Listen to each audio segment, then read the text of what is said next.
Buenas tardes, muchas gracias a ustedes por conectarse. Para mí siempre es un placer poder charlar con los pacientes y bueno, poder brindarles información que espero que les sea útil.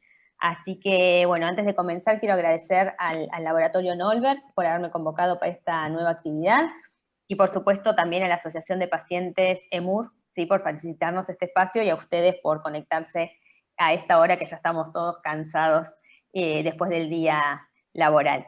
Así que, bueno, la idea de esta charla, como les contaba Lucía, es que conversemos un poco sobre la calidad de vida en esclerosis múltiple, qué es lo que significa este concepto, qué factores pueden influir y principalmente qué es lo que nosotros podemos hacer para mejorarla, ¿no? Al final de la charla vamos a tener algunos minutos para preguntas, si alguno se anima también la puede hacer, mandarla por chat mientras vamos avanzando con la presentación. Y también si alguno se anima a compartir sus experiencias personales, yo creo que sería buenísimo que generemos ese espacio, ¿sí? Porque como vamos a ver, la calidad de vida es algo que es muy personal, ¿sí? Muy subjetivo, y quizás las vivencias de una persona pueden ser enriquecedoras para los demás y para que se sientan acompañados en este proceso. Así que si les parece, empezamos.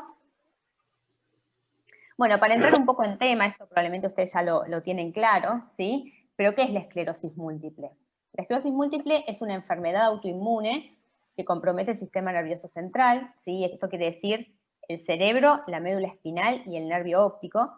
Y como todas las enfermedades autoinmunes, va a ser más frecuente en mujeres que en hombres. En esclerosis múltiple calculamos una relación de 2 o 3 mujeres afectadas por cada hombre con la enfermedad.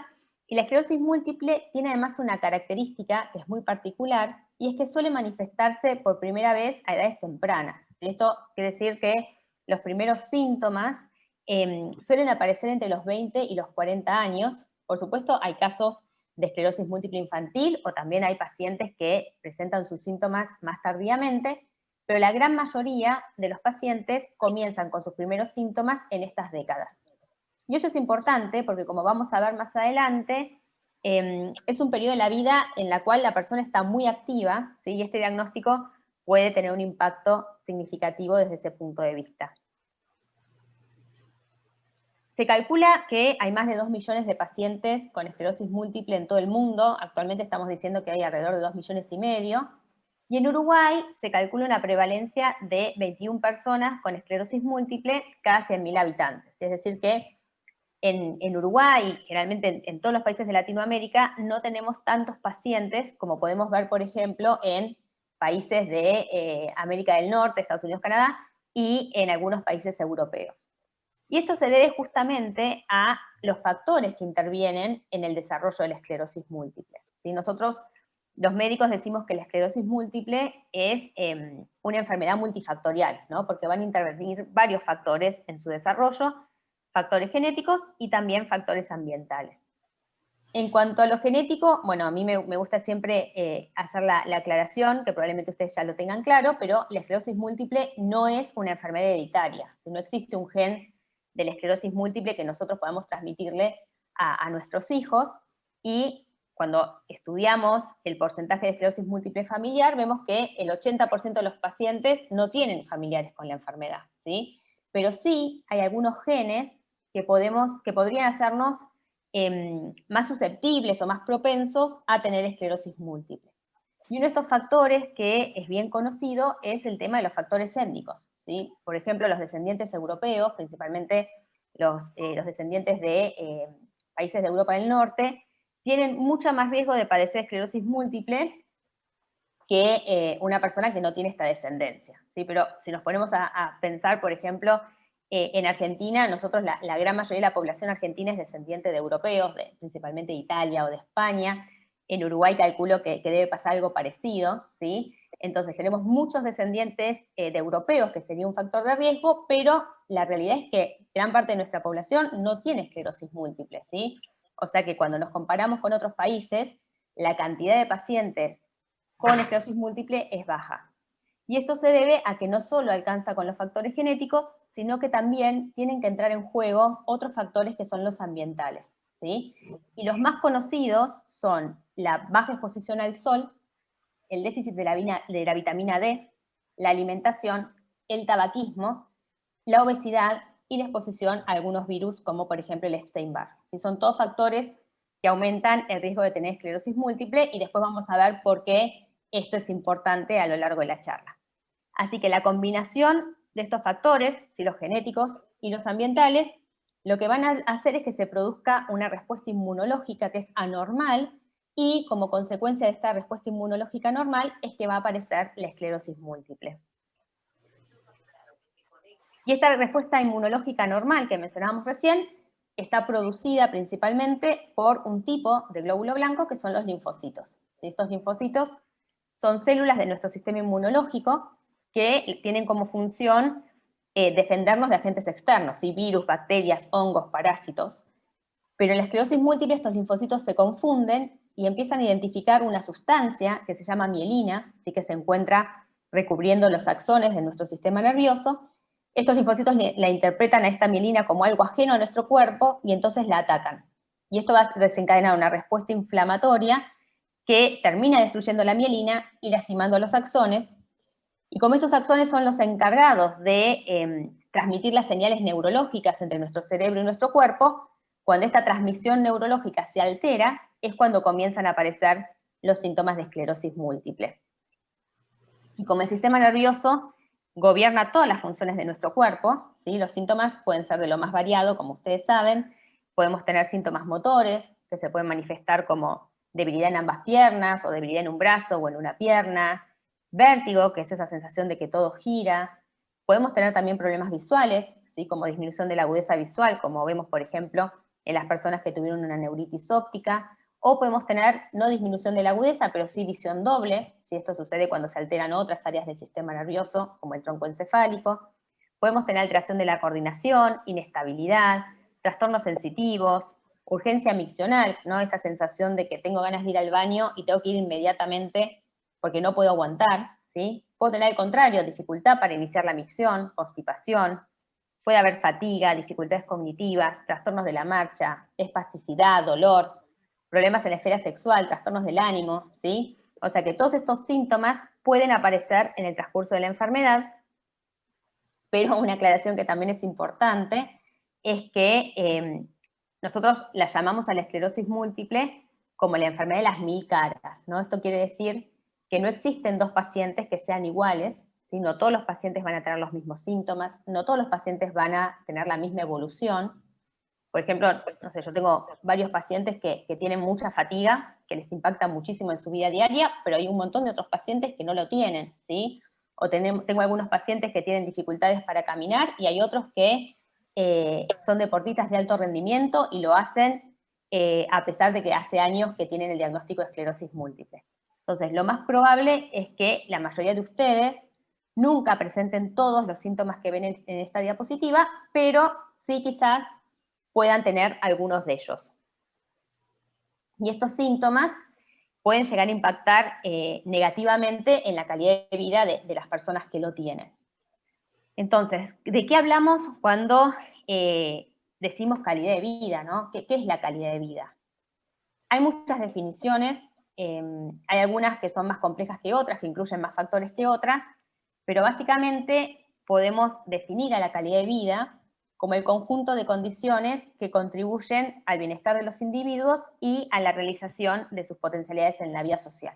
Entonces, este concepto, que es muy amplio según su definición, va a incluir factores subjetivos, ¿sí? Y esto es muy importante, la percepción que tiene cada persona de su bienestar a nivel físico, a nivel psicológico, a nivel social, y también va a incluir factores que son un poco más objetivos, ¿sí? Como por ejemplo el bienestar material, las políticas sociales del medio en el que vive, las políticas ambientales y económicas, la salud física y psicológica que tenga esa persona, y cuál es la relación de esa persona con la comunidad en la que vive. Entonces, fíjense, todos los factores que incluye, ¿sí? Es un concepto muy amplio, es bastante subjetivo, va a depender de la cultura que tenga esa persona, del sistema de valores en el cual vive esa persona, ¿sí? Quizás lo que es muy importante para una persona no lo sea tanto para otra, depende de los objetivos, de las expectativas de la persona.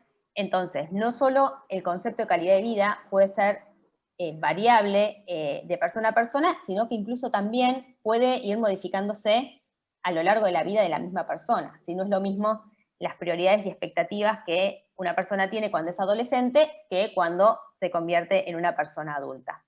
Así que son muchísimos los factores que impactan en la calidad de vida, y en la esclerosis múltiple, el impacto que produce este diagnóstico lo vemos principalmente en un aspecto de la calidad de vida, que es lo que nosotros llamamos calidad de vida relacionada con la salud. ¿Sí? Es decir, cuál es la percepción que tiene una persona sobre su estado de salud, su bienestar y su satisfacción con la vida. Y la esclerosis múltiple no solo va a causar este efecto porque se trata de una enfermedad crónica, ¿sí? Que acompaña a los pacientes a lo largo de la vida, sino que, como decíamos al principio, como la esclerosis múltiple comienza en personas jóvenes, ¿sí? Entre los 20 y 40 años, es una etapa de la vida donde la persona es muy activa, ¿sí? Por ejemplo, desde el punto de vista laboral, quizás está finalizando sus estudios, quizás está desarrollándose y afianzándose en su carrera. Desde el punto de vista personal, puede estar formando una familia, puede estar planificando su vida, haciendo planes a futuro. Y si bien nunca nadie espera estar enfermo, esto es algo que las personas nunca nos imaginamos que podemos llegar a tener una enfermedad, cuando una persona es joven, ¿sí? El concepto de enfermedad es algo que se ve mucho más lejano. Y por eso, no solo el diagnóstico de tener una enfermedad, sino también los síntomas que pueden tener los pacientes, pueden tener un impacto muy significativo en la calidad de vida de las personas. Entonces, todos los síntomas que mencionábamos antes, que se asocian a la enfermedad, ya sea síntomas físicos, ¿sí? Como problemas de movilidad, dolor, fatiga, problemas urinarios, o síntomas no físicos, ¿sí? Como por ejemplo la depresión, la ansiedad, las dificultades cognitivas. Todos estos síntomas pueden tener consecuencias en la vida real y en la calidad de vida de los pacientes, ¿sí? Por ejemplo, a nivel laboral, hay estudios que nos dicen que los pacientes con esclerosis múltiple tienen mayores tasas de desempleo, hay mayor ausentismo, puede haber reducción del horario laboral, puede haber cambio de función en su trabajo. Nosotros en Argentina esto lo estudiamos y vimos que nuestros pacientes se da bastante. Y esto no solamente impacta a nivel económico, sino también a nivel de la autoestima de la persona y al sentido de pertenencia que tiene esa persona desde el punto de vista laboral. A nivel familiar, podemos encontrar también que la esclerosis múltiple puede afectar varios aspectos, ¿sí? Por ejemplo, muchas veces pasa que las parejas tienen que comenzar a reevaluar cuál es el rol que ocupa cada miembro de la pareja. Obviamente los aspectos económicos relacionados con lo que mencionábamos antes. Y algo que es muy importante es que también muchas veces encontramos problemas de convivencia. Y esto se debe a la mala interpretación de algunos síntomas que hacen los familiares, obviamente no por mala voluntad, sino aquí quizás hago una pequeña autocrítica para los médicos que quizás no podemos contar con todo el tiempo que nos gustaría para explicarle al paciente y a su familia de qué se trata la esclerosis múltiple y de qué pueden significar algunos de los síntomas que tiene, pero muchas veces hay síntomas como, por ejemplo, la fatiga o los problemas cognitivos que son frecuentemente confundidos como falta de colaboración o falta de interés por la familia, y eso genera algunas rispideces en la relación interpersonal. Y, por supuesto, a nivel social, ¿sí? Todos estos síntomas pueden impactar en el paciente y hacer que se produzca el retraimiento social, ¿sí? Nuevamente, esto no va a ser exactamente igual para todos los pacientes, cada uno va a tener sus propias vivencias, los síntomas propios que pueden impactar más o menos en su vida diaria, pero esto a grandes rasgos es lo que puede llegar a suceder. Y entonces, creo que lo más interesante de esta charla y los datos que quizás más me gustaría a mí transmitirles es qué cosas podemos hacer para que puedan mejorar la calidad de vida, ¿sí? Desde el punto de vista de la esclerosis múltiple. Y yo me puse a pensar y creo que tenemos 4 niveles sobre los cuales se puede trabajar. Uno es el tratamiento adecuado de la enfermedad, que como vamos a ver es algo fundamental. El tratamiento de los síntomas particulares asociados a la esclerosis múltiple. Los hábitos saludables, ¿sí? Y la salud mental. Y en esto es lo que vamos a ir viendo en el resto de la charla. Creo que es muy importante trabajar sobre cada uno de estos aspectos y que podamos ver cómo podemos hacer para mejorarlos. Entonces, uno de los temas que vamos a ver entonces es el manejo adecuado de la enfermedad. ¿Sí? Esto es fundamental para que las personas que viven con esclerosis múltiple puedan conservar su bienestar físico. Y para esto tenemos varios tratamientos, ¿sí? La mayoría de los tratamientos que están aprobados actualmente a nivel mundial están destinados al tratamiento de las formas de esclerosis múltiple remitente recurrente, que son aquellos pacientes que tienen recaídas, pero afortunadamente en los últimos años también han salido medicamentos que se pueden utilizar para el tratamiento de las formas progresivas. Y lo que hacen estos tratamientos es, por diferentes mecanismos, limitar la acción de estos linfocitos que atacan la mielina de nuestro sistema nervioso. Entonces, no todos los fármacos que ven en esta diapositiva están disponibles en todos los países. En rojo destaqué aquellos que están aprobados aquí en Uruguay por el Fondo Nacional de Recursos, ¿sí? Estos son el interferón y el acetato de glatilamer como fármacos de primera línea, y el fingolimod como fármaco de segunda línea, que ahora más adelante vamos a ver qué es lo que significa esto de primera y segunda línea. Pero lo importante es que todos estos tratamientos son efectivos en esclerosis múltiple, y cuanto antes inicien ustedes algún tratamiento, mejor va a ser el pronóstico a largo plazo que tengan los pacientes, ¿sí? Por eso el inicio del tratamiento precoz es muy importante. ¿Y qué es lo que esperamos de los tratamientos, ¿no? ¿Qué es lo que buscamos los médicos? ¿Cuál es nuestro objetivo al iniciar un tratamiento? Bueno, fíjense, aquí yo les puse en este gráfico un ejemplo de cómo evolucionaría un paciente con esclerosis múltiple remitente recurrente, que es la que tiene las recaídas. Fíjense que las flechas que ven en la parte inferior de la pantalla representan la aparición de nuevas lesiones en resonancia, ¿sí? Cada una de estas flechitas indicaría la aparición de nuevas lesiones, y las columnas negras que vemos hacia la parte superior representan las recaídas. Entonces, si vamos viendo cómo va evolucionando esto en el tiempo, lo que podemos ver es que un paciente sin tratamiento va a continuar agregando lesiones en su resonancia, si fíjense cada vez más cantidad de flechas, va a seguir teniendo recaídas a lo largo del tiempo, y finalmente va a acumular cada vez más síntomas residuales, es decir, síntomas que no desaparecen cuando pasa la recaída, y terminan entrando lo que nosotros conocemos como progresión de la enfermedad, o esclerosis múltiple secundaria progresiva. Oh, ¿qué tal? Bien, ¿qué pasa con el tratamiento? Fíjense que cuando uno inicia el tratamiento podemos disminuir considerablemente la cantidad de nuevas lesiones, ¿sí? Podemos disminuir considerablemente el número de recaídas que va a tener el paciente a lo largo del tiempo. Todos los fármacos que vimos en la primera diapositiva, todos demostraron actuar sobre estos dos parámetros en diferente medida, y de esta manera, disminuyendo las recaídas, disminuyendo las lesiones en resonancia, podemos evitar o retrasar lo más posible el inicio de la esclerosis múltiple secundaria progresiva. Y por lo tanto, el inicio de un tratamiento, cuanto antes lo hagamos, cuanto más precoz sea, más vamos a poder influir sobre estos parámetros y mejor va a ser el pronóstico a largo plazo de los pacientes y por lo tanto su calidad de vida. Pero bueno, así como es muy importante el inicio del tratamiento precoz, tenemos un montón de evidencia que nos demuestra esto, también es importante que los neurólogos podamos asegurarnos de que este tratamiento esté funcionando en nuestro paciente, ¿sí? Porque por más que decimos el tratamiento, si no es eficaz, la enfermedad no va a quedar controlada. Entonces, por un lado, tenemos que asegurarnos de que el tratamiento esté siendo efectivo, ¿sí? Es decir, que la persona con esclerosis múltiple no tenga nuevas recaídas, no tenga nuevas lesiones, y hay criterios específicos para esto, se llaman criterios de falla terapéutica, donde vamos combinando estos parámetros, ¿sí? No es tan importante eso, pero lo importante es que nosotros podamos darnos cuenta si el tratamiento funciona o no funciona, evaluando si el paciente continúa teniendo recaídas o si continúa agregando lesiones en la resonancia.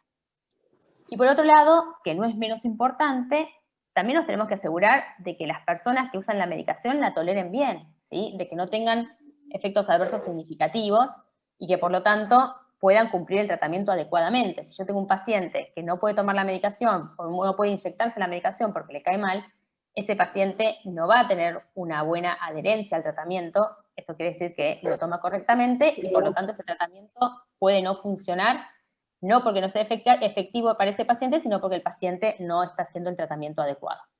Así que ambas cosas son importantes, ¿sí? No solo alcanza con iniciar el tratamiento, sino que los neurólogos tenemos que estar muy atentos porque en el caso de que ese tratamiento que iniciamos no sea efectivo, ¿sí? Vamos a tener que reemplazarlo por otro que sí lo sea. Y bueno, este es un cuadro, como pueden ver, hay muchas opciones para este cambio de tratamiento. Nosotros evaluamos cada caso en particular, ¿sí? Cuál es la mejor opción para cada paciente, pero a grandes rasgos lo que tenemos que tener en cuenta es que cuando nosotros cambiamos un tratamiento porque no está siendo del todo efectivo, el cambio tiene que hacerse con un tratamiento que sea más eficaz, ¿sí? Que tenga la posibilidad de controlar mejor la actividad de la enfermedad. Y en Uruguay puntualmente, el inicio de tratamiento se hace con estos fármacos que llamamos fármacos de primera línea, ¿sí? Como pueden ser el acetato de glatilamer o los interferones. Y en el caso de que estos fármacos no sean del todo efectivos, ¿sí? Es decir, que el paciente siga teniendo recaídas. Con el acetato ese. Les pido, por favor, si pueden apagar sus micrófonos. Después, si quieren hacer algún comentario, lo prenden, pero así, porque yo si no los escucho y me distraigo, les pido disculpas, pero si los podemos silenciar, mejor.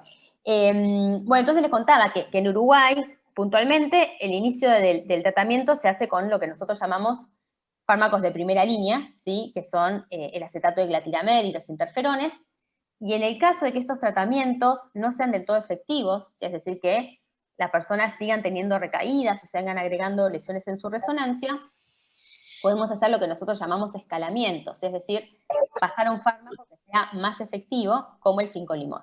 ¿Sí? Esta es la estrategia que estamos autorizados los neurólogos a utilizar basándonos en las drogas que están aprobadas por el Fondo Nacional de Recursos. Entonces, como primer punto, ¿sí? El adecuado manejo de la esclerosis múltiple es fundamental para el bienestar físico de los pacientes. Esto incluye no solo la elección del tratamiento, sino asegurarnos de que el paciente está cumpliendo con su tratamiento, lo está tolerando bien, que este tratamiento está siendo efectivo, ¿sí? Eso es fundamental. También, que no me quiero meter mucho en este tema, pero el tratamiento de las recaídas puede hacer que el síntoma de la recaída dure menos tiempo, así que es necesario evaluar con el neurólogo tratante cuándo necesitamos tratar las recaídas, ¿sí? Cuanto menos dure el síntoma, probablemente mejor sea la calidad de vida de ese paciente.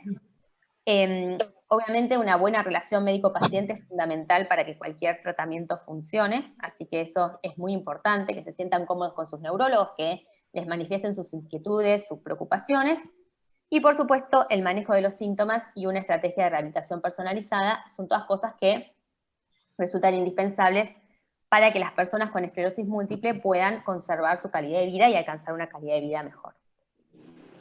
Y en estos últimos dos puntos que mencionábamos recién, nos da el pie para el segundo escalón en esta carrera para mejorar la calidad de vida, que es el tratamiento de los síntomas, ¿sí?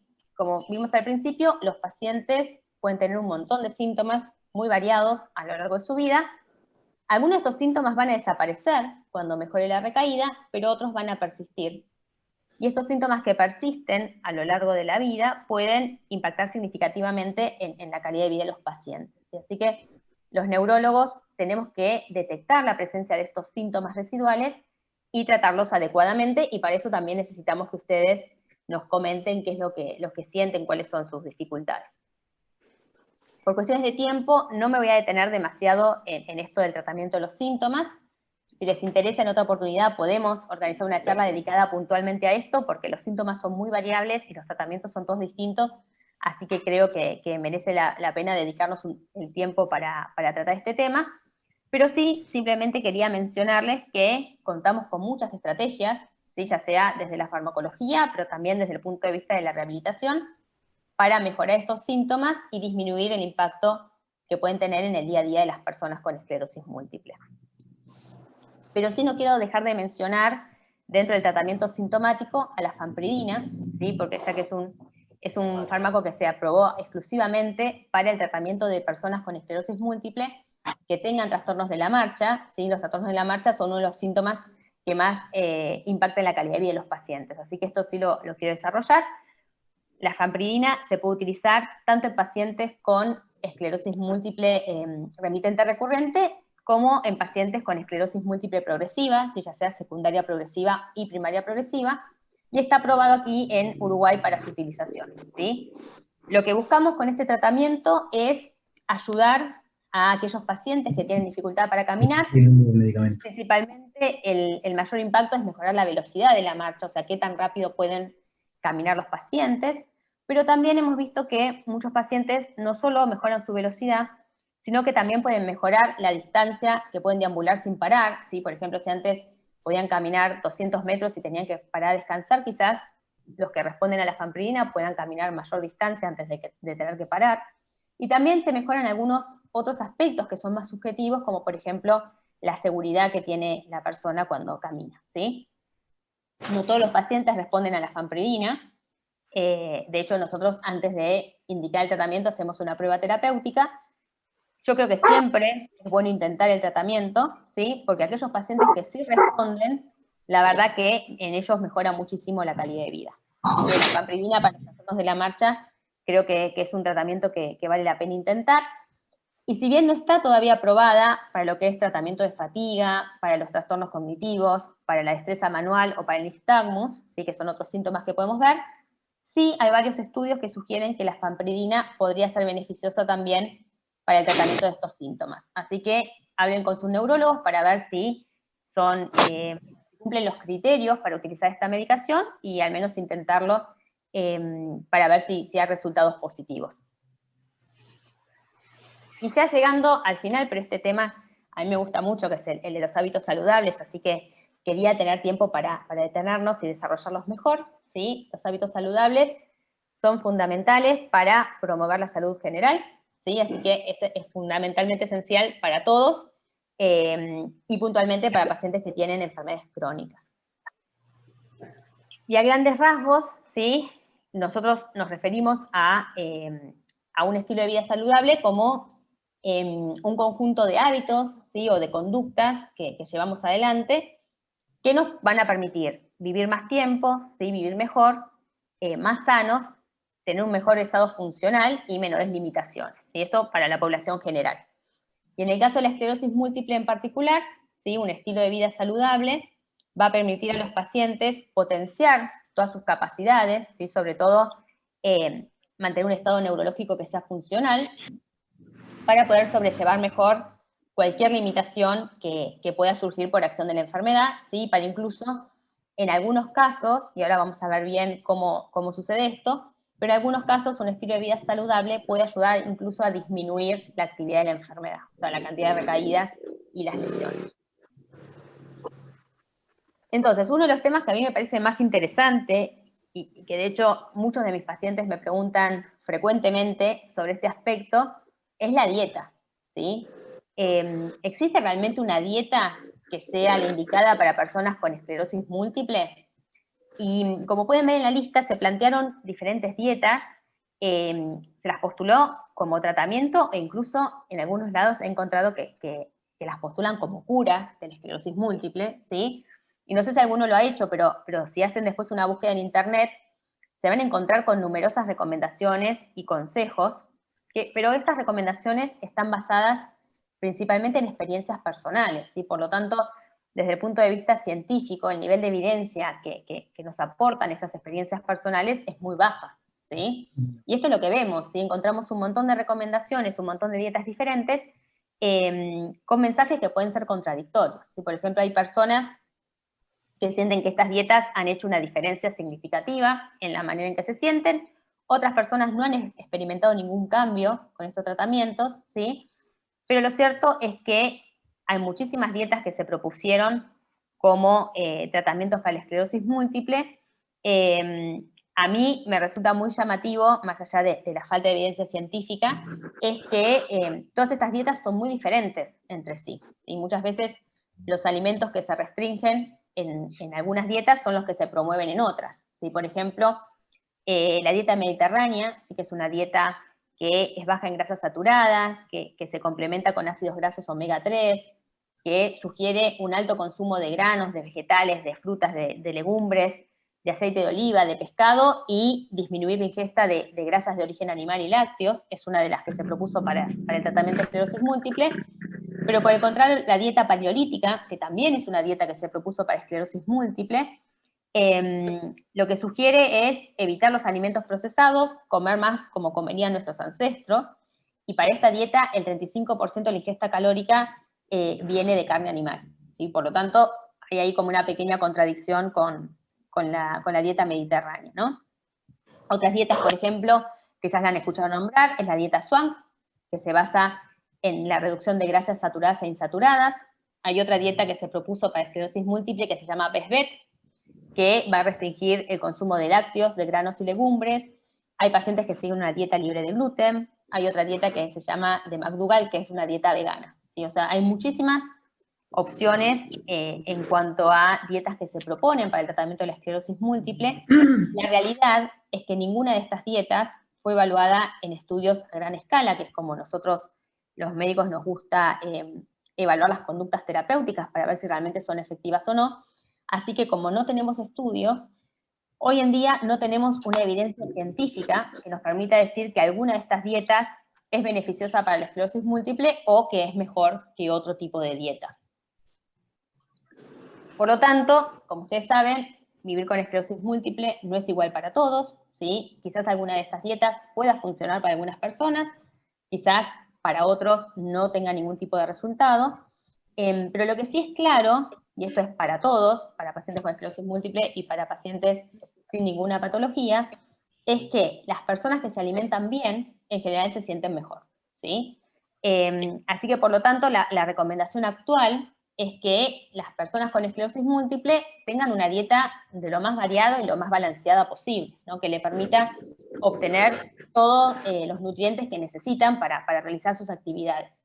Una dieta variada va a tener proteínas, va a tener ácidos grasos, va a tener carbohidratos, va a tener fibras, va a tener vitaminas, en diferentes proporciones, pero no puede faltar ninguno. Yo no le veo mucho sentido de ser muy restrictivo con un grupo de alimentos en particular, sino tratar de elegirlos bien y combinarlos de la mejor manera posible.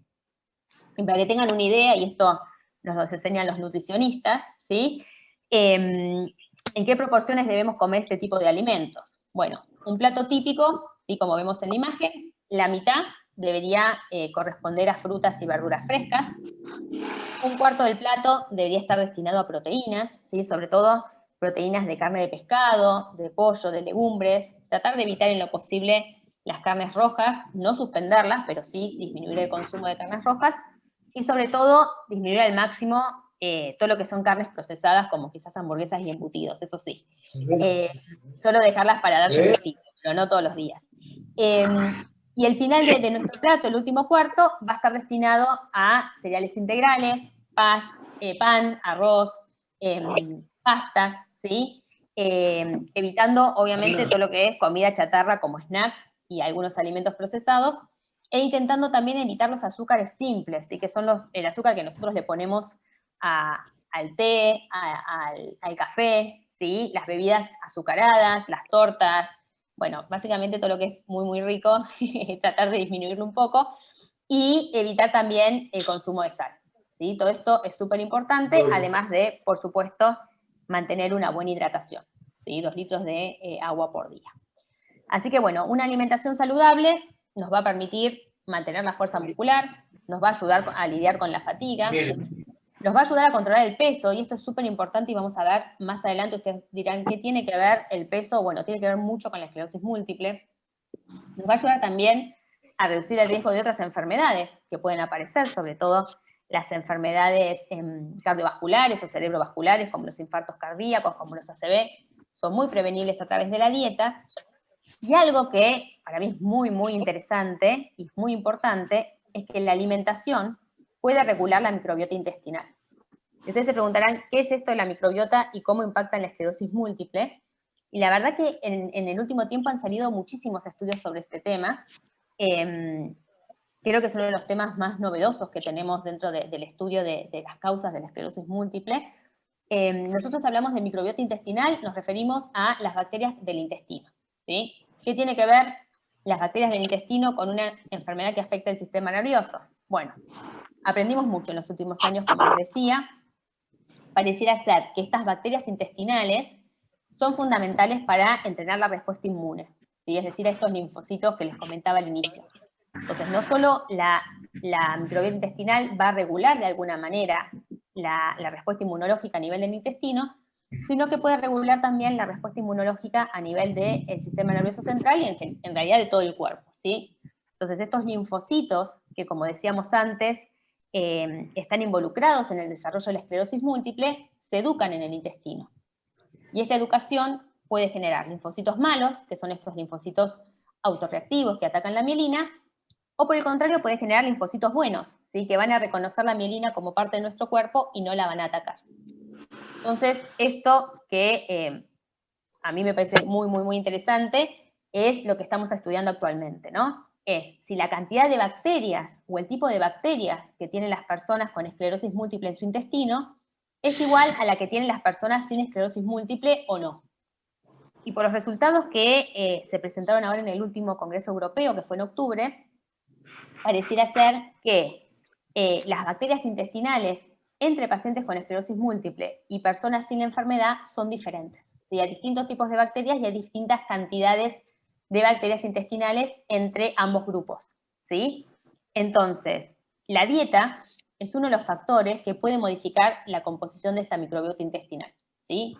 Y en esto sí tenemos evidencia, si bien no podemos decir qué tipo de dieta es la mejor de todas las que nombrábamos, sí sabemos que ciertos alimentos, como las grasas saturadas, por ejemplo, que son las que vienen de las carnes de animales, principalmente las carnes rojas, las grasas trans, que son las que están presentes en la comida chatarra, así como los fritos, como los embutidos, lo que van a hacer es generar como un estado proinflamatorio en esta microbiota intestinal, en estas bacterias del intestino, ¿sí? Y este estado proinflamatorio va a estimular la generación de estos linfocitos malos que atacan la mielina y va a fomentar y potenciar la actividad de la enfermedad, ¿sí? Por el contrario, si la persona, en la persona predomina una dieta que sea rica en ácidos grasos monoinsaturados o poliinsaturados, que son los ácidos grasos buenos, ¿sí? Que los encontramos principalmente en carne de pescado o en aceite como el aceite de oliva. Si la persona come muchos más frutas, vegetales frescos, bueno, este tipo de alimentación puede asociarse a un estado antiinflamatorio de estas bacterias intestinales y por lo tanto disminuir la actividad de la enfermedad. Así que el tipo de alimentación que seguimos, ¿sí? Más allá de que, como decíamos antes, la dieta saludable nos ayuda a sentirnos mejor en un montón de aspectos, también podría llegar a ser un factor que ayude a regular la agresividad de la esclerosis múltiple. Así que creo que esto sí es un factor que podemos modificar, quizás no sea tan fácil modificar hábitos, pero con esta información quizás podemos poner un poco más de energía en tratar de modificar este factor. Y si hablamos de alimentación, sí, creo que no nos podemos olvidar de mencionar la vitamina D.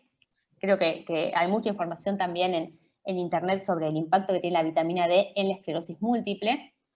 Nuestro cuerpo necesita la vitamina D para absorber diferentes tipos de nutrientes y principalmente el calcio. Por eso el déficit de vitamina D se asocia mucho a la osteoporosis, ¿sí? Y si hay osteopenia, el endocrinólogo enseguida nos va a indicar vitamina D, ¿sí? Porque lo que falta es calcio en los huesos, porque probablemente no se absorba del todo bien.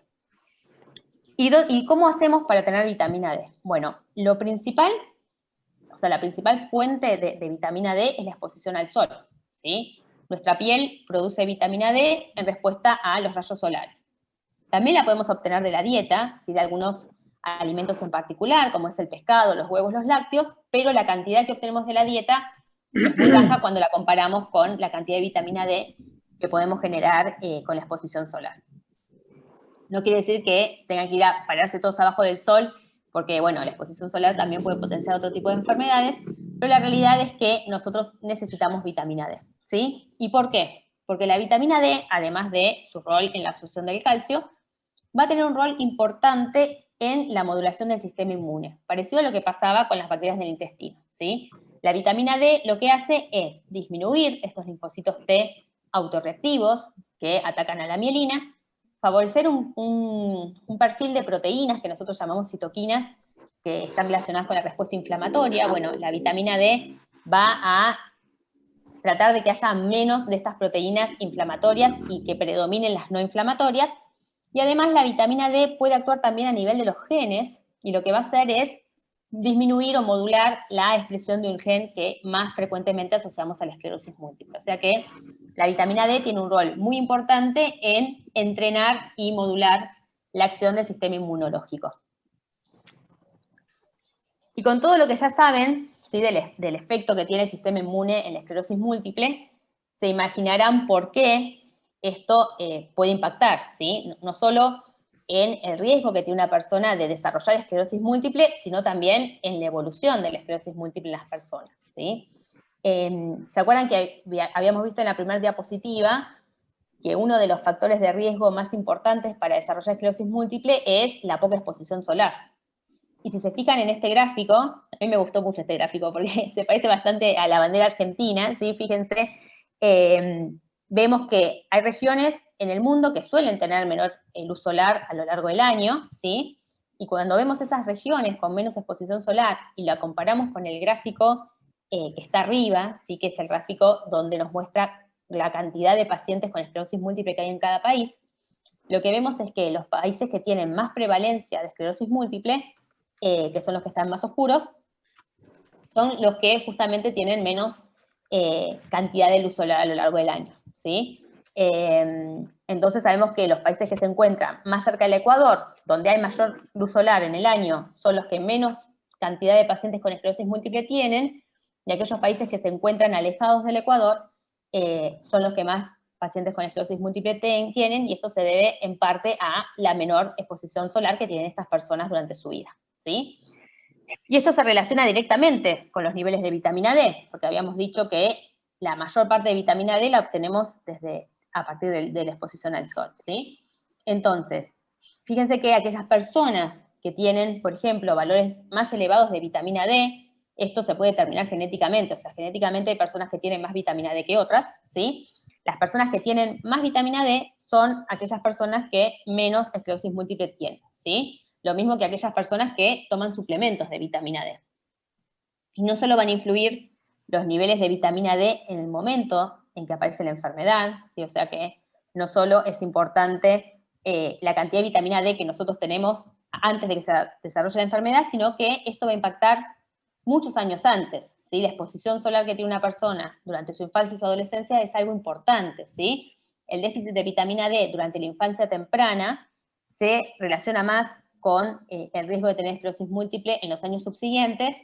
Y hay un estudio que también me pareció súper interesante que nos permitió aprender que el déficit de vitamina D durante el embarazo aumenta el riesgo de que ese niño que va a nacer desarrolle esclerosis múltiple en su edad adulta. Así que la vitamina D es súper importante para evitar que aparezca la esclerosis múltiple en cierta medida. Si no alcanza solo con la vitamina D, pero bueno, juega un rol importante. Y acá en este estudio, que son muchos gráficos y que puede ser un poco difícil de entender, pero lo que vemos es que aquellos pacientes que tienen niveles bajos de vitamina D, que son las curvas que ustedes ven en rojo, ¿sí? Van a tener más recaídas, van a tener más lesiones en resonancia y van a tener más atrofia cerebral que las personas con esclerosis múltiple que tienen niveles de vitamina D normales, ¿sí? Así que estos estudios claramente nos muestran que existe una asociación entre los niveles bajos de vitamina D y el riesgo de desarrollar esclerosis múltiple y con la agresividad de la enfermedad. Sin embargo, no nos dicen si el tratamiento con vitamina D podría ser beneficioso en estos pacientes, ¿sí? Es decir, estos estudios nos demuestran una asociación, pero no nos dicen si realmente tomar suplementos de vitamina D puede ser útil para controlar la enfermedad, ¿sí? Para saber esto deberíamos hacer estudios controlados, como les decía antes, con la dieta, ¿no? Estudios donde un grupo de pacientes reciban vitamina D, otro grupo no, comparáramos luego de varios años la evolución de ambos grupos y sacáramos una conclusión, ¿sí? Y hay estudios que están evaluando esto, afortunadamente. Si bien no hay resultados todavía, probablemente pronto podamos responder a esta pregunta, ¿sí? O sea, por ahora sabemos que el déficit de vitamina D se asocia a mayor riesgo de tener la enfermedad, mayor agresividad. No tenemos muy bien claro si los suplementos de vitamina D podrían modificar eso, pero de todas formas, los neurólogos siempre recomendamos que los pacientes con esclerosis múltiple tomen suplementos de vitamina D, ¿sí? Porque podría llegar a ayudarnos a modificar la evolución de la enfermedad, ¿sí? Y sí tenemos datos de calidad en la asociación de estos factores y en la peor evolución. Así que habitualmente los neurólogos usamos vitamina D como suplemento en pacientes con esclerosis múltiple. Algunos los utilizamos solo en pacientes que tienen valores plasmáticos deficitarios, ¿sí? Eso es lo que hago yo habitualmente. Hay otros neurólogos que lo suplementan independientemente del valor que tenga en sangre la persona, ¿sí? Pero nuestro objetivo es tratar de alcanzar valores en sangre que estén por arriba de los 50 miligramos mililitro, que se asemeja bastante a los valores fisiológicos, ¿no? De vitamina D, porque también sabemos que valores muy por encima del límite de la normalidad pueden ser tóxicos. Entonces tratamos de que los pacientes se encuentren dentro del rango de la normalidad, por arriba. Tampoco tenemos muy en claro cuál es la dosis diaria de vitamina D que deben recibir los pacientes, ¿sí? Por lo tanto, pueden ver que quizás yo acá puse unas dosis, pero su neurólogo les da otras, eso no está mal, si no tenemos consenso. Algunos, yo suelo utilizar 100.000 unidades por mes, otros lo dan más frecuentemente y la dan semanalmente, hay algunos neurólogos que prefieren darla todos los días, ¿sí? Pero independientemente de la dosis que usemos, el objetivo es que los pacientes con esclerosis múltiple tengan vitamina D en el límite superior de la normalidad, y esto es algo muy importante. Y continuando con los hábitos saludables, les había comentado sobre la obesidad, esto también me parece que es muy interesante. La obesidad, como ustedes saben, fue catalogada por la Organización Mundial de la Salud como una pandemia desde hace muchísimos años. Esto ocurre en todo el mundo, incluso aquí en Uruguay también sucede, ¿sí? Fíjense, arriba, en la parte de arriba de la pantalla, esto es un gráfico que encontré en el diario El País, que nos muestra que el sobrepeso afecta a 7 de cada 10 uruguayos, ¿sí? Esto, la verdad que es un problema, no solo en Uruguay, sino en todo el mundo, es algo que vemos en todos los países y que va en aumento con los años, porque la obesidad, además de ser una enfermedad en sí misma, se relaciona con diferentes enfermedades, ¿sí? Por ejemplo, con la diabetes, con la hipertensión, con los problemas de colesterol, con el hígado graso, con enfermedades cardiovasculares como los infartos cardíacos, como los ACV, con trastornos del sueño, ¿sí? Incluso hay estudios que asociaron a la obesidad con distintos tipos de cáncer, ¿sí? Por lo tanto, la obesidad es un problema de salud pública muy importante y que lamentablemente ha aumentado mucho en los últimos años. ¿Y cómo relacionamos la obesidad puntualmente con la esclerosis múltiple? Bueno, hay muchos estudios también que demostraron que la obesidad es un factor de riesgo para el desarrollo de esclerosis múltiple, ¿sí? Aquí hay un estudio que es un recorte en realidad de una conclusión de un estudio que está resaltada en amarillo, ¿sí? Donde pueden ver que pasar de tener sobrepeso, ustedes saben que nosotros evaluamos la obesidad principalmente a través de una medida que se llama el BMI o Body Mass Index, probablemente la conozcan, la hayan escuchado, que la calculamos evaluando la relación entre peso y talla al cuadrado, ¿sí? Entonces, una persona que tiene un BMI mayor a 25 tiene sobrepeso, una persona que tiene un BMI mayor a 30 tiene obesidad, ¿sí? Entonces, según este artículo que les comentaba recién, pasar de tener sobrepeso a tener obesidad aumenta muchísimo el riesgo de tener esclerosis múltiple. Puede llegar a aumentarlo en un 41%, o sea, 41% más riesgo de tener esclerosis múltiple cuando hay obesidad. Esto es muchísimo, ¿sí? Y el tema de la obesidad y la esclerosis múltiple es principalmente relevante en niños y adolescentes. O sea, antes de que se manifieste la enfermedad, la obesidad puede actuar como factor de riesgo. Fíjense en el gráfico que les pongo aquí, ¿sí? Donde vemos que este estudio se hizo en chicos entre 11 a 18 años, ¿sí? Y donde vemos que aquellas personas que tienen obesidad extrema, que es, si se fijan es la última línea que ven abajo, sí que es la que se separa de la línea vertical, los pacientes que tienen obesidad extrema tienen mayor riesgo de tener esclerosis múltiple, y casi 4 veces más que aquellas personas que no tienen obesidad en su adolescencia, ¿sí? Este estudio lo mostró principalmente en mujeres, hay otros estudios que demuestran también un aumento del riesgo no tan significativo, quizás 2 veces en hombres, ¿sí? Pero bueno, la realidad es que la obesidad durante la infancia es un factor de riesgo importante para tener esclerosis múltiple, pero también es algo que podemos hacer y que se puede modificar, ¿sí? Entonces es súper importante la alimentación sana, no solo en las personas adultas, sino también en los niños y adolescentes, el ejercicio, la actividad física, porque nos va a permitir disminuir las chances de tener esclerosis múltiple, ¿sí? ¿Y esto por qué sucede? Por lo que veníamos hablando antes, ¿sí? Tanto la microbiota intestinal, como la vitamina D, como la obesidad, tienen acciones directamente sobre el sistema inmune, ¿sí? En el caso de la obesidad, aumentan los linfocitos autorreactivos y disminuyen los linfocitos que no atacan nuestro cuerpo, ¿sí? Así que bueno, La obesidad, un tema súper importante para tratar de prevenir, y además, una vez que ya está el diagnóstico de esclerosis múltiple, la obesidad también puede empeorar algunos de los síntomas de la esclerosis múltiple, ¿sí? Puede aumentar las dificultades para movilizarse, aumentar los trastornos urinarios, ayudar a que las articulaciones estén sobrecargadas y entonces aparezca dolor, que aparezcan trastornos del ánimo, ¿sí? Por lo tanto, es un factor que tenemos que tratar de modificar. Así que llevar una dieta sana, como vimos previamente. Realizar un programa de ejercicio regular, ¿sí? El ejercicio es súper importante también. Tratar de que este ejercicio sea adaptado a las capacidades de cada persona, ¿sí? Que sea autorizado por el médico de cabecera. Pero bueno, el ejercicio puede ser muy beneficioso para disminuir el riesgo de obesidad, para mejorar la salud cardiovascular, para aumentar la fuerza, para disminuir la fatiga, para disminuir la depresión, ¿sí? Para promover que la persona se interese en realizar actividades sociales, ¿sí? Todo esto hace que podamos mejorar significativamente la calidad de vida, no solo de las personas con esclerosis múltiple, sino en realidad de todas las personas, ¿sí?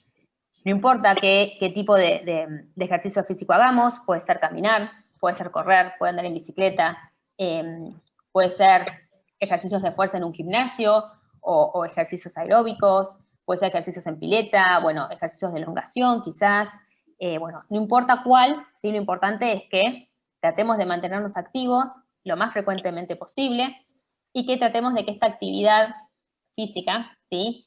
Lo que elijamos hacer nos resulte placentero. Pues si uno va a hacer algo que no le gusta, probablemente no lo pueda sostener en el tiempo. Pero si es algo que además disfruta, no solo lo va a pasar bien, sino que va a poder mantener esta constancia de ejercicio durante mucho tiempo. Y ahora sí, el último tema de calidad de vida, y ya estaríamos terminando, pero cuando hablamos de hábitos saludables, no quiero dejar de mencionar el tabaquismo, ¿sí? Me parece que es un tema súper importante. El tabaquismo también es una epidemia, pero afortunadamente está evolucionando en forma inversa a lo que sucede con la obesidad. ¿Sí? Fíjense que en Uruguay el consumo de tabaco disminuyó de un 13,6% cuando comparamos el 2018 con el 2006. O sea, en el 2018 hubo un 13% menos de personas que fumaban en Uruguay, así que esto es una excelente noticia. Los felicito. Pero bueno, el tabaquismo no solo hace a la calidad de vida en general, sino que también se relaciona con la esclerosis múltiple. Y esto es válido, y esto también es interesante, no solo es válido para los tabaquistas activos, o sea, es decir, la persona que fuma, sino también para los fumadores pasivos, ¿sí? Que se encuentran en presencia de humo porque quizás algún familiar fuma, ¿sí? Fumar, tanto activa como pasivamente, aumenta 1,5 veces las chances de tener esclerosis múltiple, ¿sí? En pacientes fumadores cuando los comparamos con no fumadores, y no solo aumenta el riesgo de tener la enfermedad, sino que también impacta en el riesgo de tener una peor evolución, ¿sí? O sea, los pacientes que fuman tienen más riesgo de progresar a una fase secundaria progresiva. Y cada año adicional de cigarrillo, luego el diagnóstico de la esclerosis múltiple, aumenta casi un 5% el riesgo de tener una esclerosis múltiple secundaria progresiva. Así que también es un factor muy importante. Y esto se debe a que el cigarrillo predispone también, como vimos con todo lo demás, un estado proinflamatorio, ¿sí? Potenciando la aparición de linfocitos T autorreactivos que atacan la mielina y producen inflamación.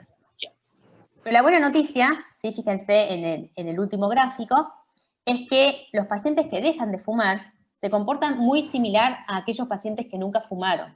Es decir, que aquellas personas con esclerosis múltiple que fuman, si dejan de fumar, pueden revertir este efecto proinflamatorio del tabaquismo y disminuir significativamente el riesgo de progresión de la enfermedad. ¿Qué quiero decir con esto? Que si fuman, traten de buscar ayuda médica para poder dejarlo, porque va a ser fundamental para sus próximos años, ¿sí? Y ahora sí, finalmente, quiero tener en cuenta el último escalón, que se trata de la salud mental, ¿sí? Y que es tan importante, o incluso más, que la salud física. Nosotros en Argentina hubo un trabajo que se publicó muy interesante que le preguntaba a los neurólogos y le preguntaba a los pacientes cuáles eran aquellos factores que ellos consideraban que impactaban más en su calidad de vida. Y los neurólogos dijimos más que nada cosas relacionadas a la movilidad, ¿no? A síntomas físicos.